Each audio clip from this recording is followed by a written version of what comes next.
Hello and welcome back to another episode of Don't Call Me Skinny. We got a Friday no filter today. Really excited to be here with you. Thanks for joining. If you're new here, welcome.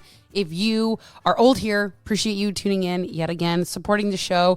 If you get something from this, please don't forget to rate, review it, screenshot it, share it on your socials. I know I ask about this basically every fucking time, but you guys, this is how I get out into the world of the socials. So if you like what I have to say, if you think what I have to say is important, or that somebody could benefit from hearing it, please be sure to help me out here. Okay, so I tried this like messy bun on TikTok thing. It did not work. My hair is just, it's a hot mess express. I quit with the whole messy bun thing. I don't know if you got like a really good messy bun tutorial or something. I'm trying to fix my hair right now as we're doing this because it's just a hot mess express, you guys. I don't know what to do with it anymore. I just really don't. I'm over it. And then even when I get it to do something I like, it looks like a fucking fan. It looks just like a whole fan. And I'm just like, it looks flat and it's like a board. It's not, I don't know. Anyways, I don't know if anybody else has this problem. First world issues, right? Okay. So Wednesday's episode, we were talking about why your calorie deficit doesn't work. Okay. And I think the best advice that I can give you on this Friday No Filter is to just go through that checklist. There were like 4 or 5 things that I talked about, not having the correct numbers, the accuracy of your tracking more than likely is not correct. You're not being fucking patient. Fucking be patient. You end up restricting too much during the week, and then your weekends look like binge episodes. And then just your metabolism. Your metabolism is going to regulate to what you teach it to. Like, again, our bodies are really smart and everybody's like, oh, just trick your body. No, your body's not fucking dumb. Your body will adjust. Your body will pay attention. It will do what it needs to do to fucking live and survive. And so if you just continue to restrict, it's going to be a problem. Now, the two I think that are the most common is your accuracy of tracking and not being patient enough. Okay. And they kind of go hand in hand. And I'm actually going to do a TikTok about this. I might talk about this next week on my podcast. But when it comes to the accuracy of tracking, you have to be willing to suck at shit. If you cannot suck at shit, just forget about it. Like, we cannot constantly go into a journey of any kind. God dang. All right, I'm allergic to something in here. Like, I don't know what it is. I don't know what's going on. It's wild. Every time I record in here, it's like crazy. We have to stop going on any journey of any kind. If I wanted to learn how to sew, which my mom always tries to get me to do, but I hate it. I don't like it. It's not something I enjoy. And it's not something that I feel like I need to know right now. So it's like, unlike strength training where I didn't enjoy it initially, it's not the same. Like, I don't have to learn how to sew to be healthy, right? I could maybe find some kind of enjoyment out of it that makes me happy, but it doesn't make me happy. I've tried it. She made me make my prom dress. That was a fucking nightmare. That was awful, terrible, and no good. But I did it. I did complain the whole fucking time, but I did it. And there were moments of I wanted to quit. I was just like, fuck it. I will just buy my own prom dress at this point. Like, I will go babysit or do something like whatever I have to do to not have to keep making this prom dress. Like, I don't care all the money that we've spent on it already, all the time, the effort. I don't care. I don't want to do this anymore. And I did it. And I will say this, on the back end of it, I was really, really proud. It wasn't the prettiest.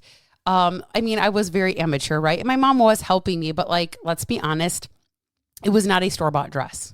Okay. It just was not a store-bought dress. But I was really, really proud of myself on the back end of that. Like, I can go back and look at pictures and be like, damn, I made that dress. Like, that's really, really cool. Like, I'm really proud of myself for doing that. I don't think a lot of people can say that they made their fucking prom dress. Like, I don't think they can. Okay. Now, I'm not saying that I wasn't a total bitch while I did it and complained and kicked and screamed and all the things. And my poor mom probably had to deal with me crying and whining like I have to deal with my children, right? But I sucked at it, right? We have to be willing to suck at some shit, to not be good and get better. If it's something that we truly want, right? If you really want to get healthy and you really want to lose weight and you really want to lose weight and learn how to keep it off forever, you have to learn what portions look like. You have to. It's not like an option. It's not like well, I'll just go buy everything. Like I could have bought my prom dress. You could buy prepaid or like pre-made meals. There are companies that do that, Macro Factor or Factor or something like that. Clean Eats does it. But it's like, is that how you're going to eat? How are you going to eat out? Like, how are you going to go out for dinner and know what to do and feel confident and feel strong in your choices? Like, right? How are you going to do that without fucking learning? If you don't learn how to accurately track your food, you are never going to be successful. This is a skill. It's going to require development. It's going to require you fucking sucking at it. Be willing to fucking suck at it. Be willing to suck, okay? And then the other part, the second one that I see the most often is not being patient. Somebody reached out to me on TikTok and asked me if I would like get her numbers for her. This was a TikTok I did about living in a calorie range. She's like, could you tell me what my calorie range is? And I gave her a calorie range. And I said, how does that feel? She's like, oh, I don't know. I'll try to see what happens. And I'm like, well, you need to give this like 4 to 8 weeks. Like, don't come back in a day and tell me that, oh my God, I gained weight. Do not do that. Do not come back to me and tell me that, because I'm going to tell you, you did not stick to this to 4 to 8 weeks. And I told her it has to be within 80 to 90% accurate. Like your tracking has to be 80 to 90% accurate. So if you don't have proper accurate tracking, then it doesn't matter how fucking patient you are, because you're never going to get there anyway. Right.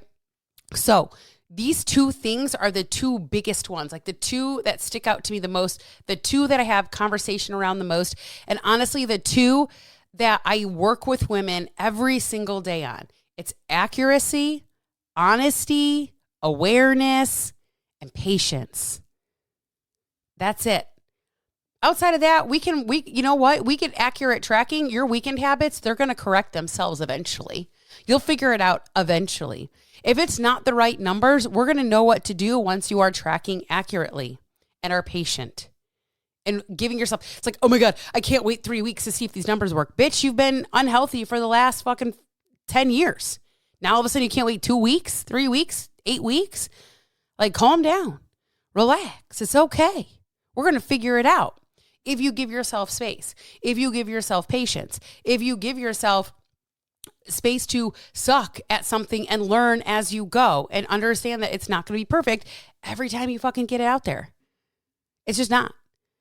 It took me so long to figure out tracking. Oh my God, I wanted to quit so many times when I first started actually tracking my macros and grams and not just cups and slices and pieces and all the things. No, fuck that shit. I mean, it'll get you closer than maybe where you're at.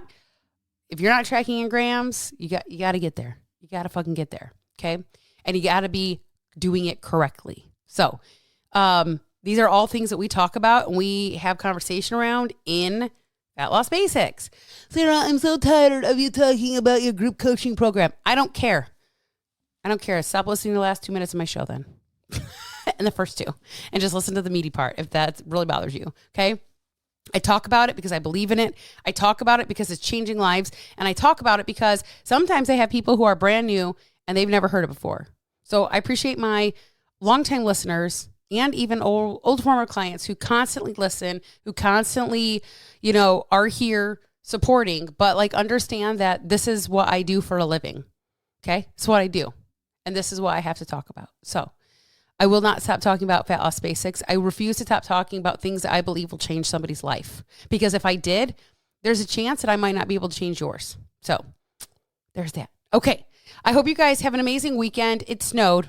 Fucking snowed in Michigan again. I'm fucking over it.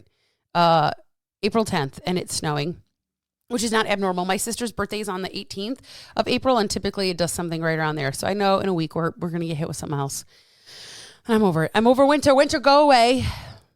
We're done with you. Okay. I hope you guys have a great weekend and I will catch you on the next episode.